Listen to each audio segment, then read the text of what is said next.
This is the Storyworks Roundtable, where we have conversations about craft. Because becoming a successful author begins with writing a great story. Hello and welcome to this week's Storyworks Roundtable. Today, Kathryn and I are talking about narrative storytellers. So these are your narrators. If you want to get lit theory, they're called the essayist. But they are narrators with personality. They function as a storyteller.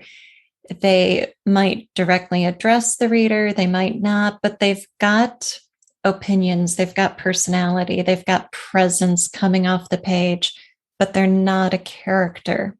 So they're different from a first-person narrator. So, Kathryn, you suggested this topic. So why is it on your mind? Are you writing one? I am. I am writing one of these.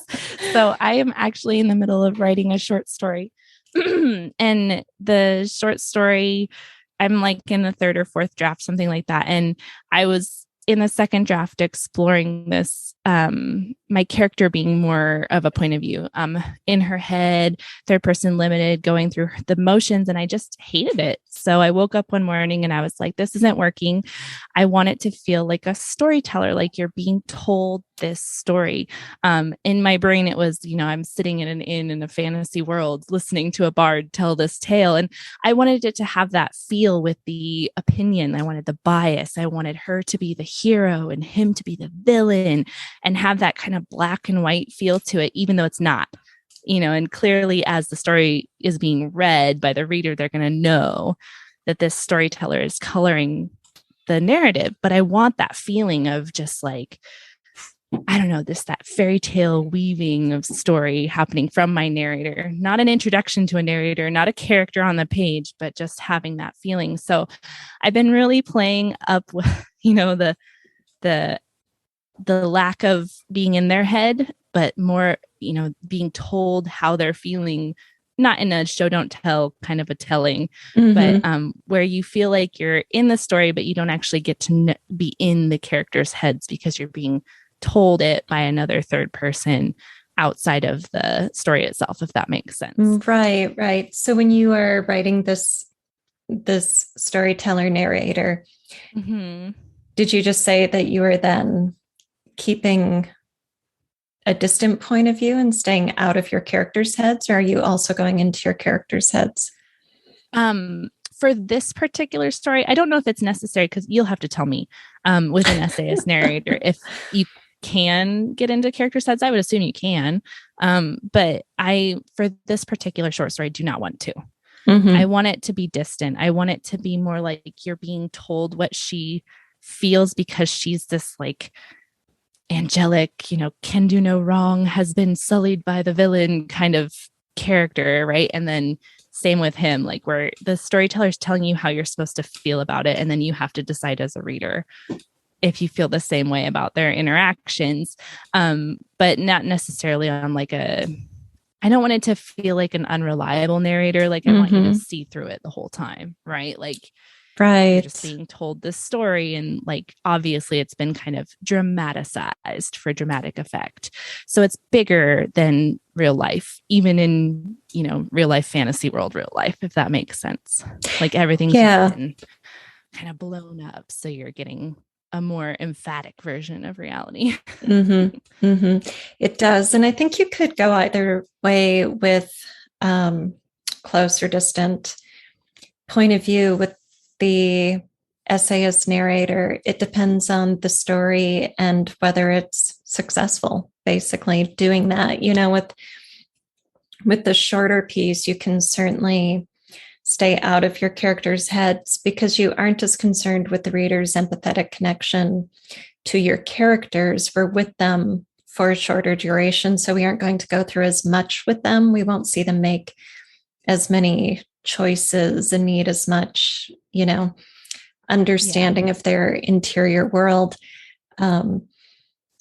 So, can you, is it appropriate? Sure. Absolutely. Right. It's just a question of, is it working for the story? Is it being effective? I think storytellers are fun. I find them, when well done, charming and very engaging, and it is that sense of being at the hearth with the bard in the inn, with the tankard of ale or something. It has kind of an old world feeling to it. Not that it has to, not that you couldn't use it for some kind of dystopian urban fantasy or something. You could couch it in whatever setting you want. Right. Yeah. Yeah. And I think that for me, I wanted that fairy tale-esque feeling. And that's where I think the storyteller came for me, is that's the feeling I was going for. But yeah, I could totally see it working, especially in something like dystopian and future. Like, I could see it being really interesting because you could really play up the, let me tell you how this went down, and and spinning that tale. And I don't know that I would try it with a longer work. I mean, that's the thing. That's one of the reasons that I'm doing it right now, is because it is such a short story. I feel like I can hold that voice in my head long enough to get down what I want. It's not, I don't know, with a novel, it might start to feel a little bit hard to maintain that voice, because I feel like, wouldn't they necessarily have to have almost an arc of their own through the story, or not necessarily? No, I wouldn't give them an arc, in fact, because their role as storyteller is not to be part of the story, but to sit outside of it and above, not in a hierarchical sense, but in a seeing sense, able to get the big picture worldview and keep tabs on all the characters and all the action. It's almost like adding another authorial layer. So it's like you're managing an author. You are. Yeah. And the voice is what it's all about, because when you have an authorial narrator, you do have a voice that is appropriate to the story, but it's very neutral. It's an ever-present part of the story because it is the narrative. But when you shift into that essayist narrator, then you need to convey the personality of the storyteller and the flavor of the story, of the genre, through the narrative voice, because you aren't showing us a physical body. You aren't showing us an actual setting or world. I mean, you could imply certain details if you want to. I've got a piece that is a work in progress that's been on again, off again for years, with an essayist narrator. And I use it to sort of bookend sections of the novel. So then there is a more invisible, kind of typical authorial narrator, with the main action of the story, but we move from the chapter breaks into that authorial voice by getting the framework of the essayist narrator, right? Wow. That bookend. That's really cool. And then once we're in scene with the characters, then we're into the less visible authorial narrator who disappears. Right. Who does go into the character's head. So we do get the interiority and such, but it's also a fairy tale, which is one of the genres that just lends itself so well to this type of narrative. Yeah. And I think that right there is kind of key. You don't want your narrator to disappear if they're your essayist narrator, right? Because that's like kind of the point of them, is that they're visible, right? Right. And they are a key part of the story experience. While they aren't characters, they aren't living on the stage of the page. The reader should be fond of this narrator and drawn to this narrator and eager to listen to the narrator, because we've got that voice component. So it's really about the ear, how is this narrative landing on the reader's ear, as opposed to something that can become invisible, Yeah, definitely. Which is funny because we're talking about ears and using the word invisible. Okay. All right. That voice component that you're talking about, that's the part that, one, I'm having the most fun with, but two, I'm finding extremely difficult, like if I'm just trying to pop in and out of the story, if that makes sense. Like I've got 10 minutes. Like, yes. I'll just pop in and write. I'm like, no, I can't. I have to like re-immerse myself in the voice to be able to hit it. So what I'm finding interesting about this revision process and kind of integrating this storyteller voice is I tend to do the best if I like wake up into it, if that makes sense. So like I fell asleep thinking about my story and I wake up with like a full like paragraph or 2 paragraphs and I've got it in the voice and I have to sit really quick and just like jot it down because I almost have to like embody it before I can get it down in a way that feels authentic to the narrator themselves. So although it's really fun, you know, I've chosen a more complicated way of doing it in a sense because of my time constraints, because I can't just sit there and rewrite a whole scene. Usually, I have to like kind of go back and reread and get myself back into that voice before I can edit the next section, if that makes sense. Totally. Yes. It's the same way with my essayist narrator. I need to read the passages, you know, before multiple chapters to get that voice in my ear before I can write it again. And this storyteller does have an accent. I mean, it's not my voice. It's not my manner of speech or rhythm. You know, there's a sort of lyrical quality to it. And so interesting, the lyrical quality and like the cadence. Like I'm finding that I'm much more focused on like the rhythmic cadence of the words and the way that they fit together than I would be if I was just writing narrative exposition, like as myself, just digging in and writing a whole passage. It's like I have to get that rhythm right or the cadence of the words right or the word choice just so to make it sound like someone would be orally telling the story. To me, like that's the difference. Like if someone was performing this, how would it sound? And that's different for me than, you know, having it read on a page, if that makes sense. Yeah. Oh yeah. It's very different with the storyteller. Yes. Have you tried reading some of your work into, you know, a recording so that you can just hear it before you start writing?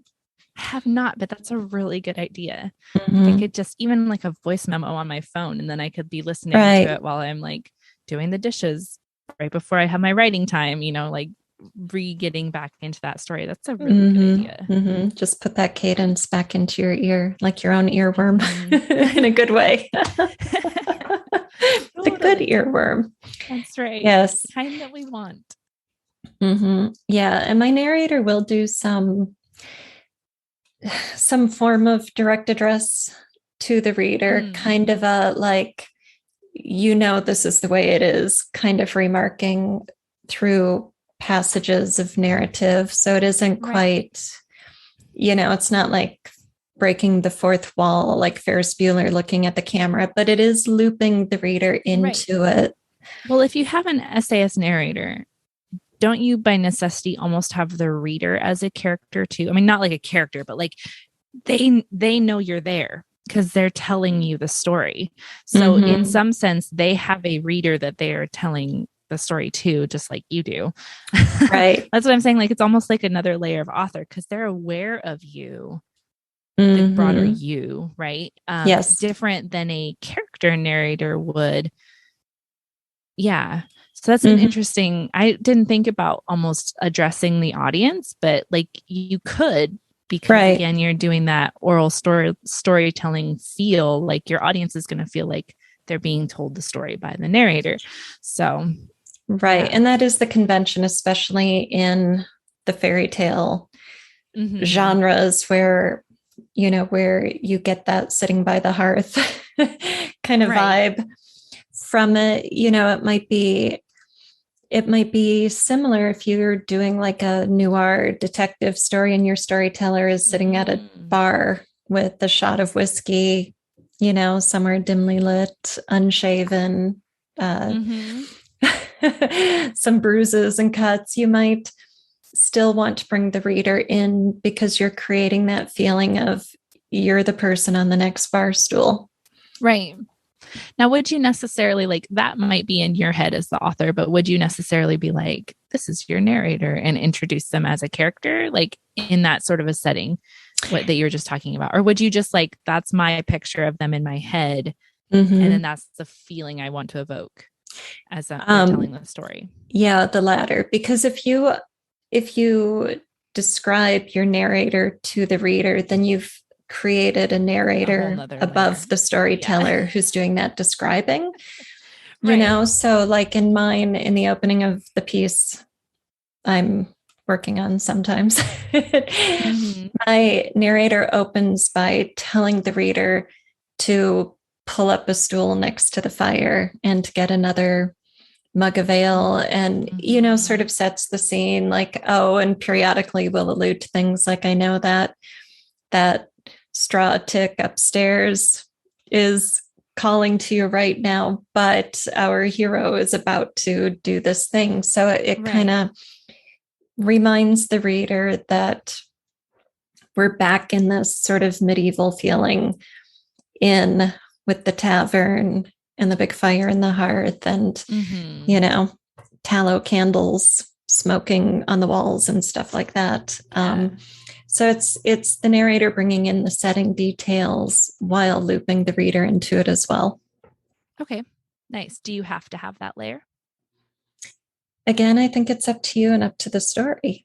You know, does the story work better for having it? I think you could have like a very contemporary non-genre fiction piece where you have that type of narrator who is just somebody telling the story because you want to get those opinions in there. You want to get the judgment calls in there.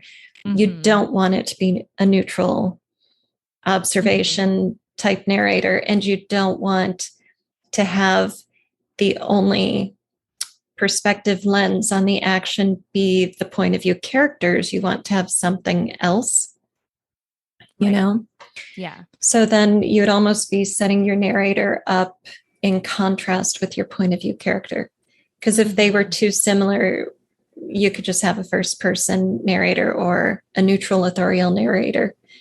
Right. And I think that's kind of where I was aiming for as well, is like, I just want them to pass judgment in a way that is different than the character living in the moment would have passed judgment. Right. And that's, I think, the biggest reason why I wanted that storyteller distance, but I also didn't really want to have to say, you know, like, oh, you, the reader, are in such and such place and they're telling you the story. Like, I didn't want to have that frame necessarily. As I just wanted to have the narrator come out and just be, like I said, that personality that you can recognize without having to mark it, if that makes sense. I don't want the fire crackles in the background and you're pulled out of the story. You know, I want you're in the story the whole time with this narrator as a personality. Yeah. So then are you planning to reveal who the narrator is in relation to the story and the characters at some point? I don't think so, because I don't think it's important. I think, and part of this is I've placed this short story in my larger world, right? And I've written it, as an explanation to myself to some extent, but also an entertaining enough one that I could share for the backstory of one of my characters and his family, not himself. And I wanted it to have that feeling of judgment in terms of like almost like political bias. Like if you were sitting in this tavern, you're going to be on a side. And so the person who's telling you this story knows what side you're on and they're playing it up, right? So there's a good guy and a bad guy and you've chosen a side, and they're going to really lean on that. And then the reason I chose the side that I did is because in my novel, you're actually on the other side. Sure. And so you can kind of get that. There's no real right and wrong. There's only perception, right? And who's doing the perceiving. So almost like in terms of like later history of the story, that's the losing side. And so she gets lost a little bit in this conflict. And so she becomes like the martyred hero or the martyred heroine, if that makes sense. So I wanted I have her dying at the end of the story, and I wanted to give it a little more justification and color and like have that be where the reader kind of already knows the ending, even though they don't. Like if you were the reader or the listener of the story, you'd know the ending. So the storyteller building to that ending, you want it to have that, tragic sense all the way through. And I wanted to have that feeling, even if the reader doesn't understand, oh, she's going to die in the end. So that when they go back through and maybe go back to the beginning, they go, oh yeah, I see that in the way that the story is being told, that she has become this kind of like martyr character, if that makes sense. Right. So yeah, that was why I chose that voice in that storyteller, is I wanted to have that really extreme kind of, I don't know what you would call that, coloring of what is happening here. So that everything's just a little bit more polarized than it would have been if she was telling her own story. You would have felt sorry for her, but you maybe wouldn't have, had the same experience of her story, especially in a short span of the story time. Yeah. That makes sense. No, it does. I love that. That sounds really interesting. If I can make it work. Isn't that always the crux, the hang up? Yeah, I have this great idea. In my head, it works really well. Yes. It also kind of allows me to strip down to the basics and have a really tight short story. I don't need a lot of extra characters because that's not necessary. The narrator can kind of fill in a lot of that gap without me having to bring in someone to explain this and someone to explain this part of her life. It can just literally be, this is her and who she is, and boom, and then you're off. Because the narrator and maybe even the listener would know enough in the background, and then I can weave that in through the story without having to supply a lot of extra things into it. Yeah. Yeah. So do you find that you're doing more narrative exposition to move the story forward and less in-scene writing with the characters playing stuff out? Yes. And I think, I don't know if right now that's just simply where I'm at in the revision process, and that might change, or if that's something that will stay. But yeah, it feels much more like a scene being set, and like then the storyteller telling you, and this is how it played out, right? Rather than walking with them step by step through the action. It's almost, again, more of like a poetic way of walking through the scene rather than a linear way of walking through the scene. So you kind of get these little circles, like this happened and this is why this happened, and this happened, and this is, and you get those little like cyclical things going around as the narrator kind of tells you and then explains and tells you and then explains. And I feel like, as long as it's working the way it should, it gives it like a depth and a richness without necessarily having to do like the action on the page. And again, maybe short story wise, that's the only reason it's really working for me, because I don't know that I could play it out over a novel. But that's, again, why I wanted this kind of a narrator that really has that storyteller quality. Yeah, I love that. Yeah. And I think that is one of the qualities of storytellers.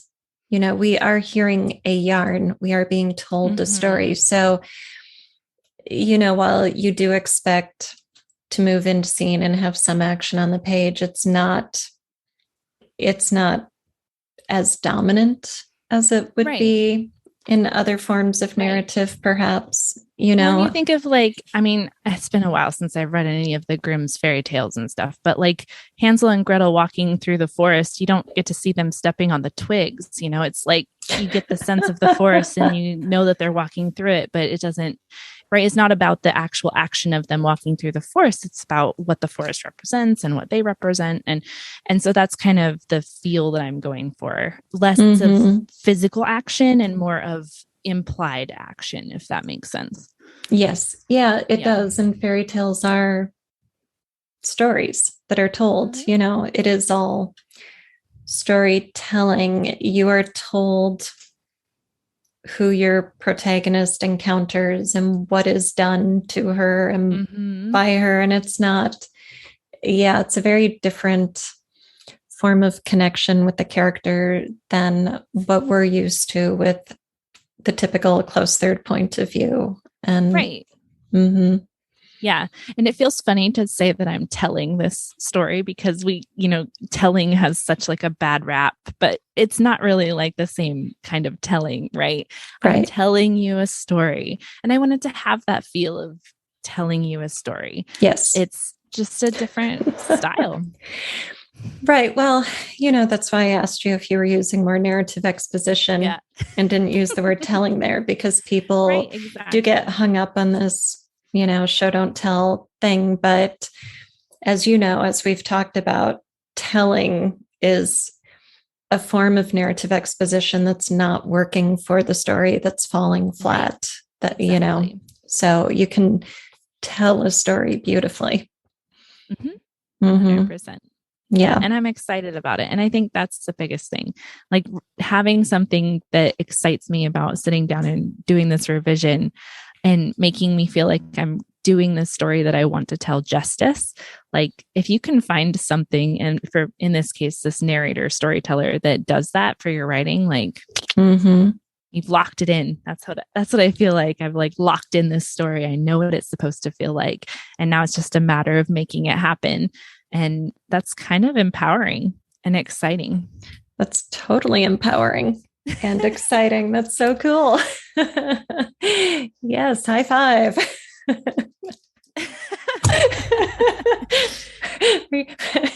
Yeah. We're a little dorky today, but that's okay. It is what it is. It is. Yeah. But no, it's like the best feeling in the world is being excited about my writing project. Yeah. And I'll actually sit down and do it. Like, that's the thing. I have so many options, and then we all do, right? We have so many options for what to do with our free time or with our downtime. And when you're excited about a project, you actually choose to do the project that you're excited about. So, yes. Thank you for listening to the Storyworks Roundtable. Find all our shows, show notes, and videos at storyworkspodcast.com.